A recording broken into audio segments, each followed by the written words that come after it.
What's up YouTube? As you guys can see behind me, we removed the 1ZZ successfully from the MRS. When we were making the video, it's a little too hard to film everything as it's really dark. I don't have my microphone and it would probably take 3 times as long to make a video of the engine drop. So I think it would be easier for you guys if I go big picture and talk about the steps that we took to remove the motor, and then you guys can follow along as it happens in the video coming up. So without further ado, I'm just gonna go around the car as it is with the engine out and talk about what we did in the video. So when we remove the motor, or how you remove the motor from the MRS is, at least when you do it in a garage like this, is you remove everything in the way in the rear here. So that means obviously the bumper, the crash bar, and the subframe, and then the exhaust, which allows you to remove the motor out straight from the rear where the bumper would be, as opposed to dropping it. Removing it through the top I don't think is an option, so you can either drop it if you have like a lift, or if you can't lift the car that high like us because we're just in a home garage, you remove everything from the rear and then you slide it out this way. So you'll see that in the video coming up. What makes this swap different from other swaps, well, not really different, but easy, is when we remove everything. Obviously you have to remove the coolant lines here, the fuel line, and then the transmission cable and the wiring harness, just like any other car. So the only difference which makes it kind of easy is you use the same air conditioning pump from the 1ZZ. So you remove the air conditioning pump and you leave it on the chassis. So it's down there right now. There's the air conditioning, so we don't have to remove the AC lines. And you just use the 3 bolts and attach it to the 2ZZ when you put the 2ZZ in, so you have air conditioning. Another thing that's cool is you don't have to worry about a power steering pump, as the power steering is in the front of the MRS, so you don't have that to worry about. And then as far as the clutch, we're not going to have to bleed the clutch lines because we didn't undo anything. It uses the same slave cylinder in the 6-speed or 5-speed, so we just removed the slave cylinder from the transmission, and yeah, we won't have to do any bleeding of that. So overall, the swap is actually pretty easy. Again, we just remove the back, you remove everything, you'll see that in the video, then you slide it out this way. The way you do that is we lower the car after removing everything but the 2 side mounts, and then once the motor is on the wooden dolly, you remove the final 2 mounting points, then you lift the chassis again, and that leaves the motor on the ground on the dolly, and then we just pull it out this way. So that's what you guys are going to see in the video. Hopefully this little summary will help you guys follow along, and it makes things easier to understand, because I couldn't film everything as that would take really long, and it's really information that you guys can figure out. This is all done with basic tools. We did have power tools, but you don't need it necessarily. There's no specialty tools really needed here. So hopefully you guys will like the video and it helps you guys remove the engine from your MRS if you guys want to do that. So enjoy the video, guys. Okay, so we're just straining the fluids and removing it.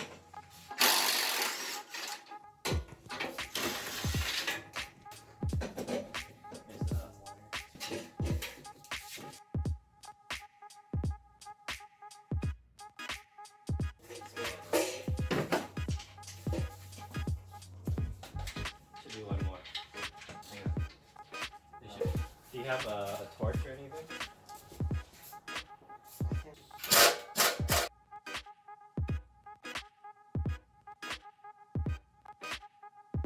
A little more.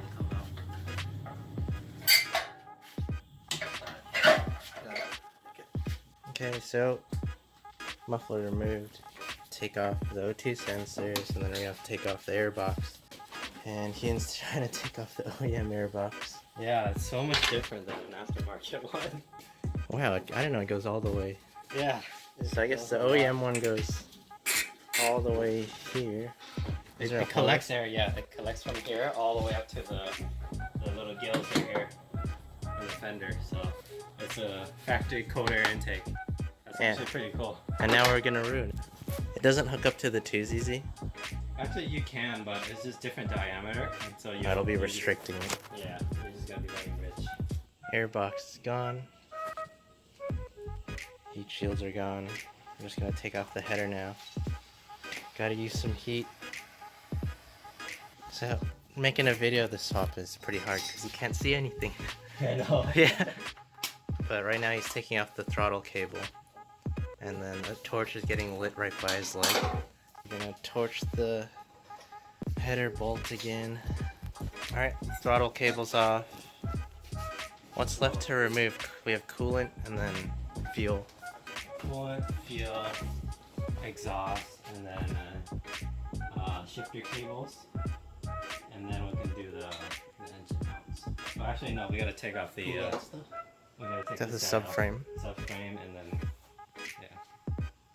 Because we don't have enough room to just pull out the motor. The thing with the throttle cable is that for the Touge, it's gonna run the other direction. Okay. And so we're gonna just move the throttle cable to the other side and come over here. This is a little different. So basically a lot of this stuff is just reversed. Yeah, this is reverse because the motor's in the front. So. Yeah, same with the shifter. And for anyone tuning in, we're using this 5-speed because our 6-speed is here, all dead. Yeah. But later on we'll probably put the 6-speed in with an LSD, so. I can't get the other side. So he's trying to remove the transmission cable clip, retaining clip. Yeah, I got it all. Broken? Yeah, I destroyed the clip, but I mean, cable's fine. There's one more down here. I'll take the cardigan off first. This is the coolant hose.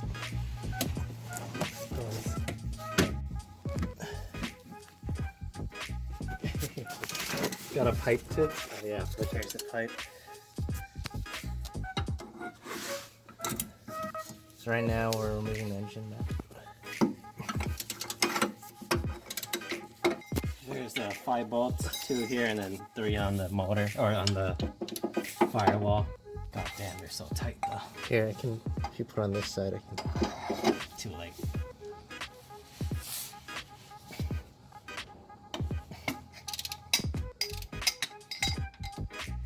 So those are the easy one to get. The hard one is in here.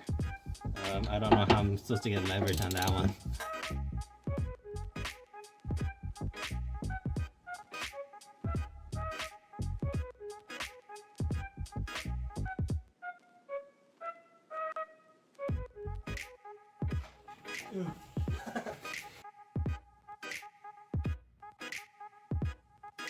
So we're taking off the ABS. drive that all the way. ABS bracket from the subframe. There's so much water. There's the lovely thing. Yeah. And then what? And then the 4 bolts right there. 14. Yeah, 14.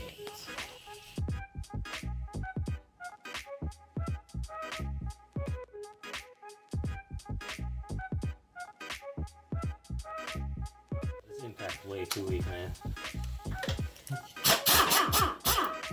much water. Pull that.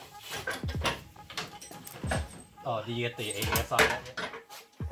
But these nuts are useless. These nuts. These nuts. Got it.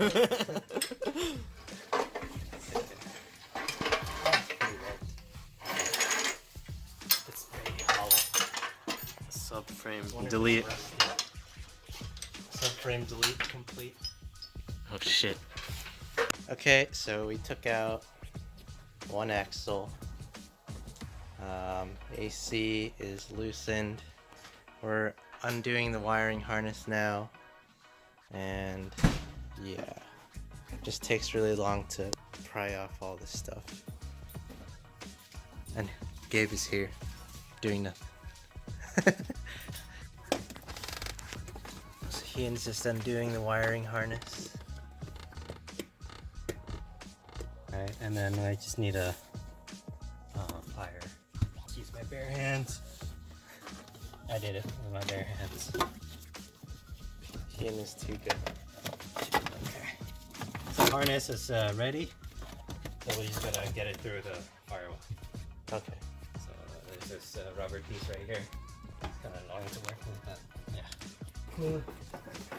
Oh, fireman. Fireman. No. Almost. Sounds like a Mighty Karma's video. Oh, good job. Get the video. So here's the harness from the 1ZZ, Well, the sensors are already on the 2ZZ. but we plug the harness to the Just the sensors, harness, yeah. and then we plug this back into the new one. And pretty much you can't fuck it up because it can only go one way. So that's the nice thing about the Toyota harness. So to take off the harness, you have to pop up this white thing, and then take out the 10. I guess if you got this far, you could figure that out. So what I'm thinking, maybe if we just kind of lower the car and the motor, and then we pull it out, and then we just yank it off with the motor. Yeah, I got the longest one. This pry bar is huge. So car's up. The other way or this way?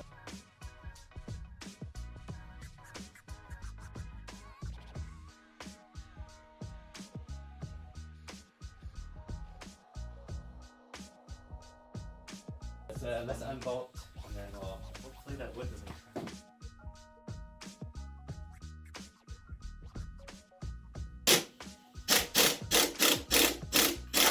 Oh shit. What up? So we're just removing the AC compressor so that we can use it on the 2ZZ. Are you safe down there? Yeah. Okay. Lifting.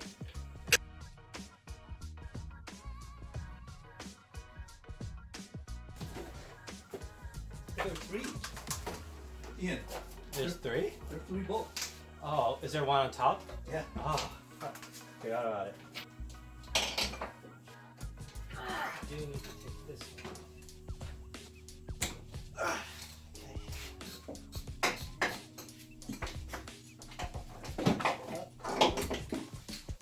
Oh, it's pretty loose. It's hanging. Yeah, that's good. We can start lifting some more. Fuel line still has a lot of slack, so it's okay. So I already got the clamp off the motor side. Fuel line's over there. Let me check the slack on it. It still has slack, so go ahead and just lift some more. Yeah, or you can take it on the firewall side. The clamp is already off. Oh, okay. Yeah. I see it. Can you pull it off? Okay, got it. You got it? Oh, nice. All right, I think we're good, right? Nothing. Fuel line. Fuel line. All right, hold on. Last Yeah, thing. you guys speak. Oh, I see the white plastic thing is way down there. There it is. Yeah, it's attached to the engine. You see those 2 bolts right there, and the engine mount. So we have to take The 2? this one off, and then that one. The 214? Yeah, these 2. Is that 14 or 12? Whatever, just those 2. Those 2, and then the engine mount has 2 14s on it too. Alright, just disconnected the slave cylinder.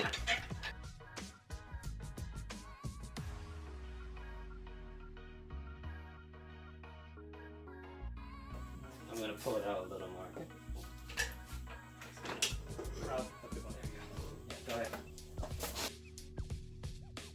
Is that good enough? Put jack stands and remove this.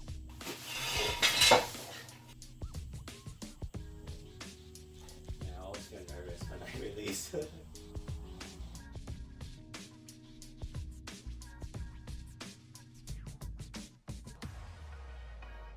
Okay.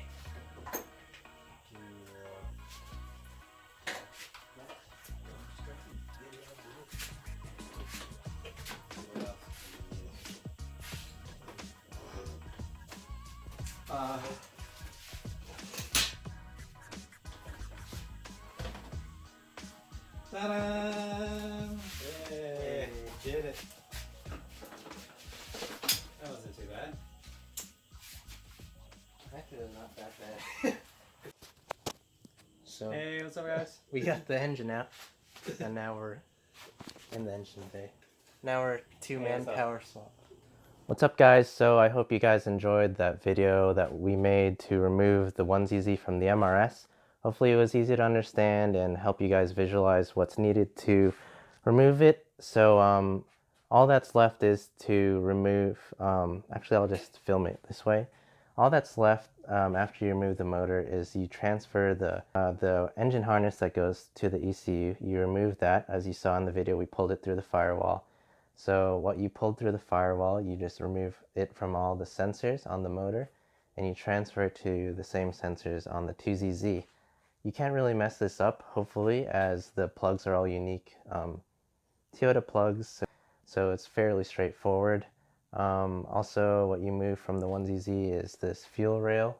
The fuel rail is facing the other way on the 1ZZ and 2ZZ, so you have to use this fuel rail from the 1ZZ that faces this way towards the firewall.